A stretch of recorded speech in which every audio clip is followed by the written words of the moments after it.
Eu achei interessante, eu tive acesso, por exemplo, a uma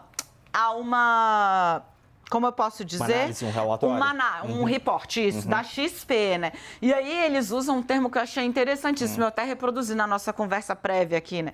Opacidade. Eles dizem, olha, apesar da opacidade da nova política apontada, a gente esperava uma tragédia e ela não aconteceu. É isso aí, basicamente, que todas as corretoras estão dizendo. Sim. É mais bastidor para você. Daniela, por que a ação da Petrobras disparou? Porque os caras esperavam um tsunami. Eles esperavam, assim, um dragão pulando em cima da maior estatal do Brasil. Eles estão dizendo, basicamente, Naka, que você tem algumas coisas. O governo não mexeu na lei das estatais. Os parâmetros macro estabelecidos, eles estão meio que mantidos. E o Jean Paul Prats está sinalizando que não é que a gente abandonou, desancorou completamente da política internacional de preços. O dólar será uma referência também.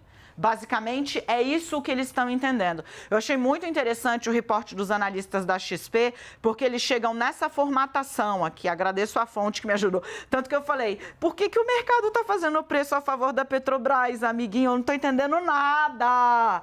E aí ele falou, olha, eu acho que é mais ou menos por isso, e me encaminhou esse reporte, que tem um título bastante interessante. Quanto mais as coisas mudam, mais elas permanecem as mesmas de novo. Então, basicamente, é por isso que veio dessa forma a reação do mercado, segundo eu ouvi. Eu ouvi, assim, percepções muito parecidas e uma comparação que eu vi que entre o modelo que existia até ontem do PPI para um modelo intervencionista, como era, por exemplo, o mercado de petróleo lá atrás, quando a gasolina tinha um preço no Brasil inteiro, você está muito mais perto do PPI do que desse modelo anos 90, anos 2000, onde você tinha um preço apenas de combustível. Mas aí também é preciso fazer duas observações. Primeiro, a ação da Petrobras, que hoje está subindo 3%, é verdade, está segurando a bolsa hoje de Petrobras, mas em 12 meses até agora a ação caiu mais de 20%. Então, desde antes das eleições... Ela está, na verdade, recuperando o preço. Exatamente. Porque... Temos arte.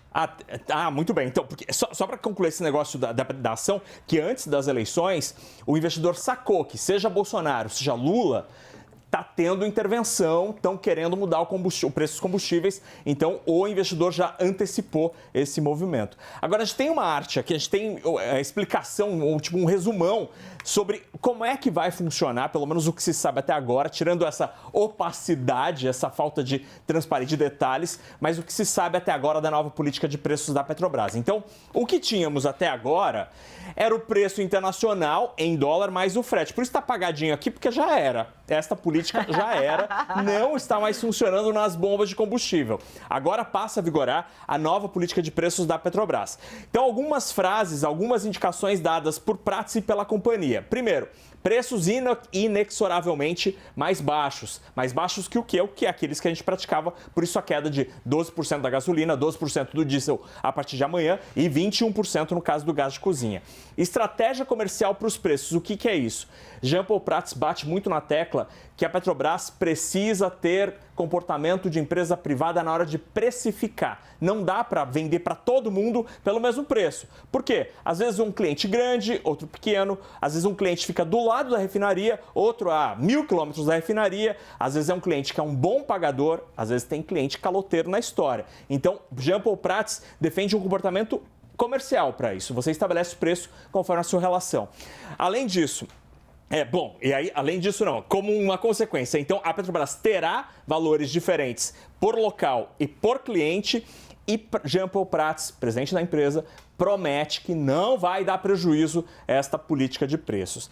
O mercado financeiro entendeu tudo isso como sendo algo positivo, mas, como tudo na economia, dá para ver o copo meio vazio também. Que, aliás, a gente vai criar esse quadro, copo meio cheio, copo meio vazio, ou como a Renata malvadamente, né, mas que eu achei genial, me falou, vamos transformar o limão numa limonada. Lembra aquele dia do infelizmente, vamos falar de notícia boa, mas com valores não tão expressivos? Acho que a gente podia fazer o quadro, infelizmente. Vamos. Então, aqui... Porque tudo na vida, gente, é contexto, entendeu? Aí a pessoa corta corta no meio e você fica aí anos gastando xingo, saliva, tudo à toa, era só assistir inteiro.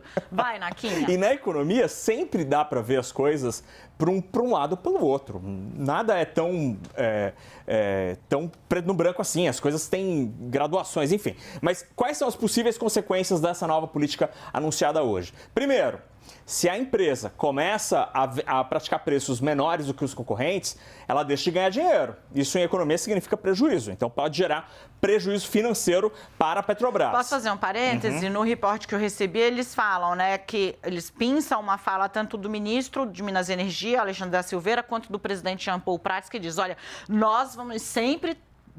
Isso está estabelecido no papel de que a prioridade é a manutenção do lucro e da competitividade da Petrobras. Então, como eles sabem que isso é uma possibilidade, eles estão ressaltando isso, inclusive no comunicado aos investidores, de que, olha, por conta disso, a gente acha que a Petrobras ainda é um bom investimento. That's why também a ação está subindo. Aí outro segmento que está reclamando muito, Dani, são os concorrentes. Então imagina que você é um importador de combustíveis, se instalou no Brasil há pouco tempo. Ou você é, como por exemplo, os árabes que compraram uma refinaria no Brasil. Um baita investimento bilionário.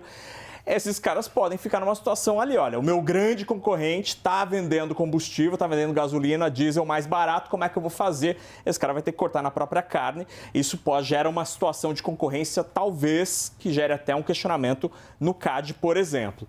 E, para terminar, a grande ameaça, isso seria no limite, a possibilidade de falta de combustíveis. Você fala assim, mas por que vai faltar combustível? Que ameaça que é essa, Naka? O Brasil não é autossuficiente em petróleo?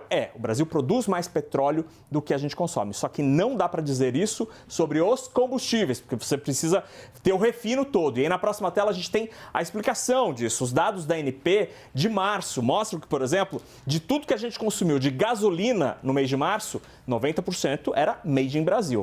Mas tinha 10%, os 10% eram importados. E no caso do diesel, aí é mais dramático. A dependência de um quarto. Um quarto do nosso consumo de diesel é gringo. Então aqui no diesel é onde está mais problemático, porque tem mês que o Brasil até exporta um pouquinho de gasolina. Mas o diesel, aí sim temos um problema nessa história, Dani.